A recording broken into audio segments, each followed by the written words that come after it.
Jy moeg om rond te rol in die nag oor 'n pensioen nie voldoende is nie of jou inkomste is nie voldoende nie.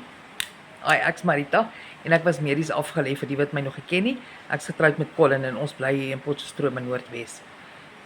En ons het besef ons moet iets doen om ons pensioen mee aan te vul, maar die lewensonkoste kan ons nie byhou nie. Ons moet net eerlik wees, ons kan nie byhou nie. En ek het 'n aanlyn program gekry waar ek net 5 stappe volg elke dag. En my training kry ek by 'n dollar multimiljonair. En ek het geen risiko met hierdie program nie, want ek het geen maandelikse uitgawes, ek het hom een keer gekoop. En dis hoe ons pensioen aanvul en ons legacy bou vir ons kinders. As jy wil hê ek moet vir jou help met 5 maklike stappe met training elke liewe dag om jou toekoms te verseker sodat jy weer rustig kan slaap. Sit vir my PDF in my comments en ek deel my PDF met jou, hy's gratis. Of WhatsApp my, jy kan my selfs bel. Ek gee nie om nie want ek help met liefde.